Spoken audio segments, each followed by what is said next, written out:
Market update, business exit conditions. We get a lot of questions every week as to what the market looks like, what it feels like, how are multiples looking, how are values looking, what's the appetite look like for prospective acquirers or capital providers into different situations. And so we wanted to give a quick pulse as to kind of what we're seeing as we're out there in the arena every day, representing our clients both in their exits or the securing of capital. And so what we'll say is we tangentially see from our activities that there is some deterioration, call it on the ends of the bell curve. And so early stage situations, so seed, series A, B, C, kind of the typical venture capital realm, there's definitely some lack of, I think, appetite or risk tolerance there for certain situations. And so if you said, typical VC fund had 10 to 12 investments, I do think that capital is being further deployed into the situations that worked versus kind of trying to revive those that did not work, or even to some extent partaking in new opportunities. Now, some of the larger firms are obviously kind of just putting out money for different situations, and I think the cream of the crop is still finding capital. However, there is some weakening there. On the other end of the bell curve, when you see very large companies, I think $100 million plus EBITDA, and certainly multiple hundreds of millions of dollars of revenue businesses that are seeking, call it monetization or liquidity event in the sense of an initial public offering, given some of the trepidation in the stock market, and also the fact that some of those deals are more highly levered and that there's more debt involved in with the bank situations, there's definitely some, I think, cooling in that regard as well. Now, the good news is that neither of those are areas that we participate in. The vast majority of what we do every single day are middle market, lower middle market, profitable operating companies, both in software, B2B services, B2C services, specialty distribution, niche manufacturing, and a whole lot of other industries.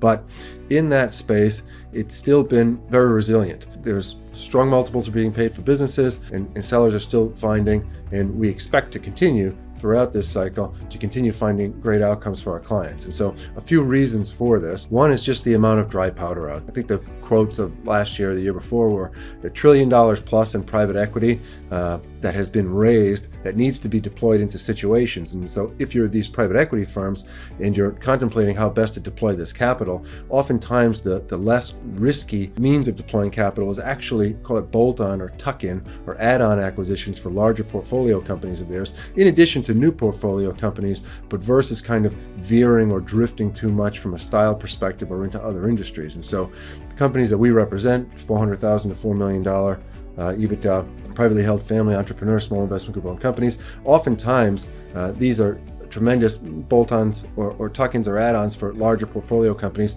or as small portfolio companies in themselves. Second positive in the space that we are seeing is the return of some participants. So during the good times, you see this phenomenon that we like to call style drift, right? And so if a firm is making great returns in particular industries, they'll start to veer into other industries, perhaps different types of assets, perhaps different places along the company life cycle. However, when waters start to get choppy, there's quite a reversion back to the tried and true, to what works, the fundamentally sound businesses, and that's always been our area of expertise, and that always will be our area of focus, whether high markets, low markets, or anything in between. And so what you see, though, is that when there's less other places to deploy capital or to explore, there's almost a compounding effect in the things that do work, which ultimately drives demand for those companies or for the opportunities to deploy capital upward. Therefore, even if there are some economic headwinds, just the pure demand for the space and the companies within the space can oftentimes offset that to a large degree. And lastly, we'll say is the lack of leverage. And so, the old days of private equity, when a company would put down 10% equity and borrow 90% on a deal, that's largely gone. But still, there is some distinction between kind of middle market and larger private equity, where larger private equity situations are still utilizing a good amount of leverage, where in the middle market and lower middle market space, we have a lot of transactions where there's no debt at closing from the acquirer. And so it has less sensitivity, if you will, to interest rates, because it's going to be more dependent on just the fundamentals, the yield, as we mentioned in the prior video, of the operating company and less on financial engineering. That's always been true somewhat in the middle market and lower middle market. However, we tend to see that in more trepidatious or economies where they're not the go-go days, it's certainly even more the emphasis of a lack of leverage and just finding things that are fundamentally sound, which again is exactly the area that we specialize in. So a couple challenges to keep in mind as things roll forward, notwithstanding, is if there is some contraction in demand in the economy, right? And so if there's less pharmaceutical companies developing medicines, if there are less electric vehicle consumption by the end consumer,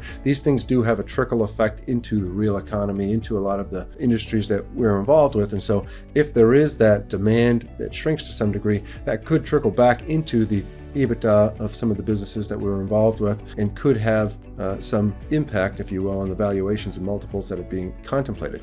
But that being said, it's always our job as a representative of the company to emphasize that in our space, companies are being acquired for three primary reasons. And so one of these being the EBITDA and cash flow generation or yield of the company, the second being the access to the customers and the marketplace that they partake in, and then third is going to be the capabilities or the aptitude of the company, the solutions that they've created. Oftentimes, the smaller companies can be much more innovative, and therefore they are good acquisitions for larger companies because they're a means by which the larger company can accelerate their own development in particular areas. And so in these types of times, it's our job to, more than ever, really emphasize, yes, the fundamentals of the business are strong and the cash yield is strong. However, you're also buying the access to the customers, access to the environments that the company functions within, as well as access and ownership of the tools, solutions, the personnel, all the valuable things that a business encompasses other than purely just looking at the financials. And so I guess we'd sum this up by saying there is some softness in the market relative to, again, the very early stage of the very large companies, but within the core middle market and lower middle market,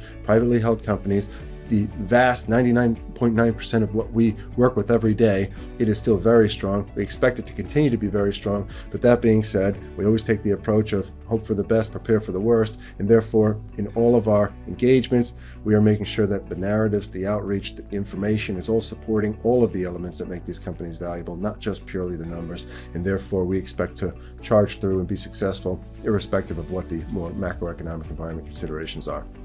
So that's the thought for today. Hope everyone's week is going well. Keep pushing forward. God bless. See everyone next time.